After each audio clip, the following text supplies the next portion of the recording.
बाबा इहो हिकु रस्तो आहे त नाले वारी डिग्री कम न करनी, नॉलेज वारी डिग्री कम करनी। ठीक है, ॿी ॻाल्हि कहिड़ी ॿुधाई त ज़बरदस्त थियणो आहे त ज़बरदस्ती करणी पवंदी पाण ते। ऐं ॿियो ज़िंदगी जी जंग जोड़नी आहे त सरमायो कमाइण जो वक़्तु आहे, उन मां तालीम जो हथियार वठो, स्किल्स जो बारूद वठो, अवेयरनेस जी ट्रेनिंग वठो, पोइ मैदान में लो, ॾिसो त जंग कीअं था खटे सघो तव्हां।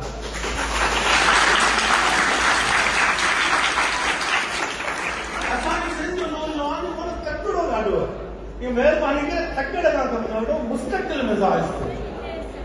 हाणे सिंधी में पाक आहे, मां चवणु नथो चाहियां, उहो तकिड़ो जेको माण्हू आहे हमेशह नुक़सान में रहंदो आहे। कंसिस्टेंस रहो, मुस्तक़िल मिज़ाज रहो।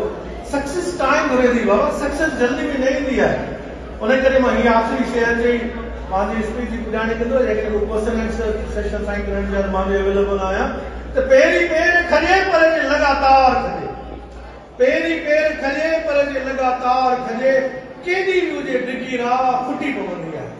त बाबा पहिरीं पेर खणणो आहे, बाबा पहिरीं पेर खणणो आहे पर लगातार। Consistency is the key to get the success in the life.